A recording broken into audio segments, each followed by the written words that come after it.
How's it going, guys? It's your boy Poppy Wolf, and welcome back to another episode of Dr. Stone. And all I could say right now is bravo, Dr. Stone, bravo. Because just when I thought, Reincarnated Slime this week and Black Clover weren't just already great and already killing it, Dr. Stone takes us into a different direction, a direction I wasn't expecting, but a direction nonetheless that I am all here for, and that is the feels trip. This episode really kicks it into overdrive with these characters, and it really lets the characters tell the story, and it is just phenomenal to see the writing and the voice actors and everything come to life with this episode, because it is in some ways beautiful. It's artistic. It comes to life. It's interesting in so many different aspects because of how much is just grounded between the characters. And I'll explain that right now when we jump into the episode, because the episode is pretty good. It's really good. I actually really like it a lot.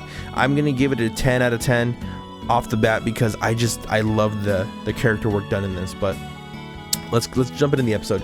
So the episode starts off with Homura seeing Hyoga lose. She's running down. She's about to attack Tsukasa and Senku when bam, Kohaku comes out real quick. The whole squad pops out and was like, what'd you think this was? Did you think it was gonna win? Did you think it was gonna be slick? Like, yo, Kohaku is she's right there for her. She's beautiful. I love it. I love how she's so down for the set. I love how she's so down for Senku. And I love how everyone just kind of like real quick jumped in and was like, nah, you ain't doing anything.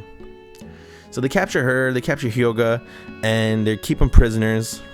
They're announcing like, okay, well, how long are you gonna keep them prisoners for? Are you gonna execute them? What's going on? It's like, we're gonna, once we revive everybody in the world, then we'll hold a hearing and we can, do it, the actual way. But for now, I'm just thinking about going forward. I'm just thinking about going forward in life.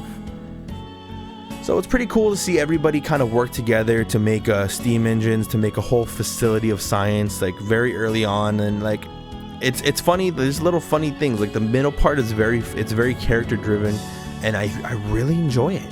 It's very simple, seeing how all the Tsukasa's men like meet with of course like Gramps and all of them, and how like they're learning how to do things, and they're like, wow, like you guys in this age are doing this, like bro, like people in our age barely like can like actually put this together. We see Yo, he returns and he's all like, bro, oh look at this, I had amnesia and I'm back, guys, what's up? And everyone's like, bro, you're not slick, we know who you are.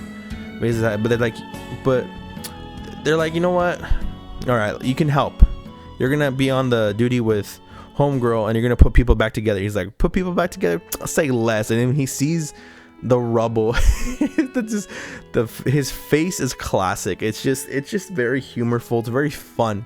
And what I liked about this episode is it is fun. It's very fun. We get to enjoy everything. We get to enjoy our characters enjoying their win. But then of course we get to the meat and potatoes of this episode, the real meaty, the juices of this episode, and that's the middle.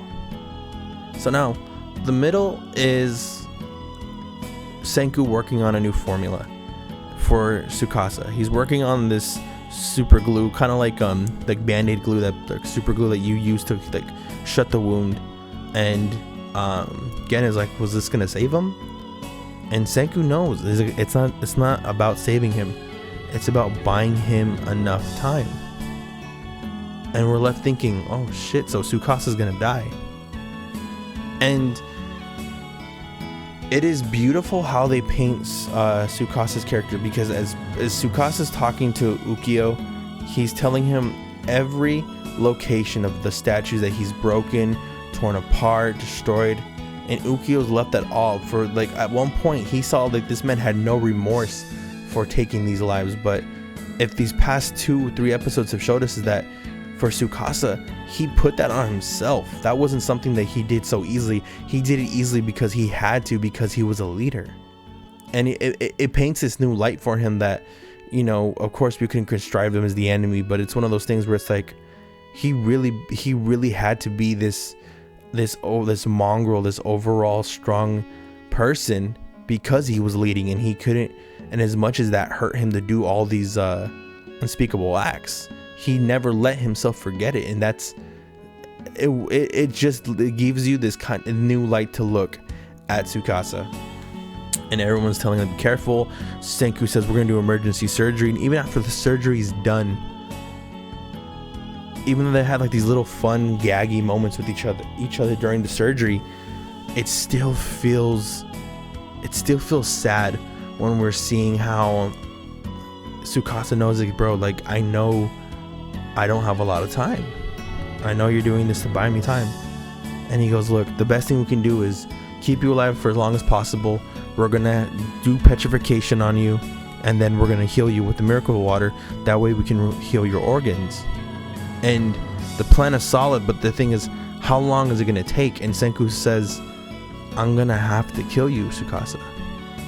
Now, I knew where he was going with this, but I didn't think he was gonna pull it off. They make a refrigerator. They're using it to, like, at least cryo freeze him to death, so that way they can wake him up. But what really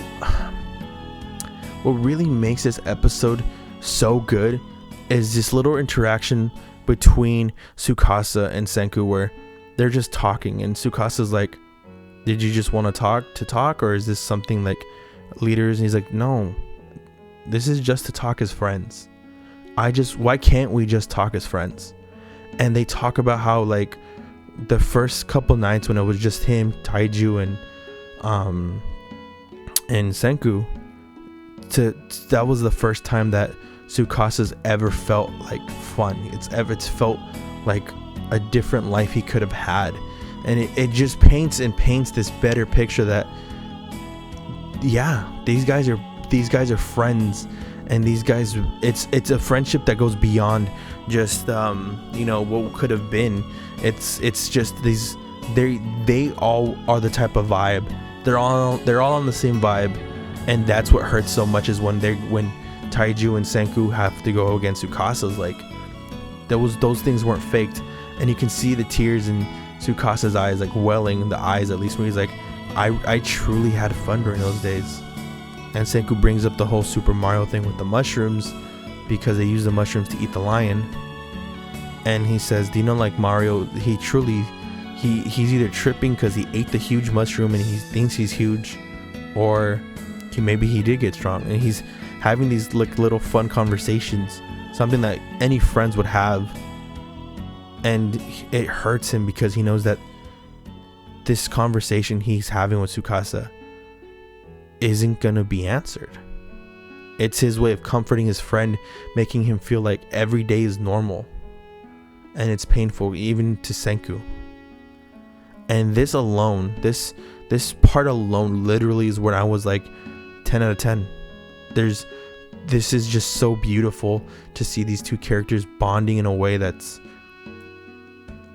it's beyond a bromance, it's beyond a friendship. It's this pure admiration, this pure respect for another person, that it's literally painful to, like, see this person go away. It reminds me of Whitebeard and Roger, these two people who could fight for days, and then after it's done, just drink a cup of sake and laugh together.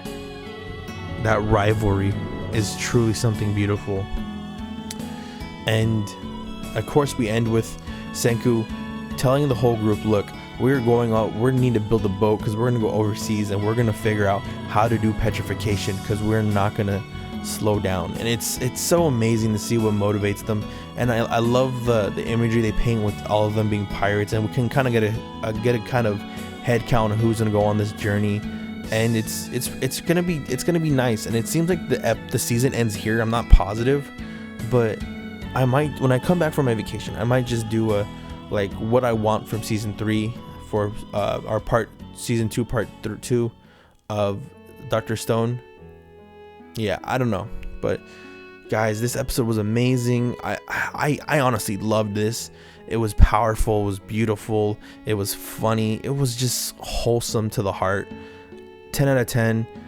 Watch it for yourself, please. Even if you watch a review first, watch it for yourself. I guarantee you'll enjoy. This is your boy Poppy. We'll see you. Peace out, y'all. Take care. Much love. And lights.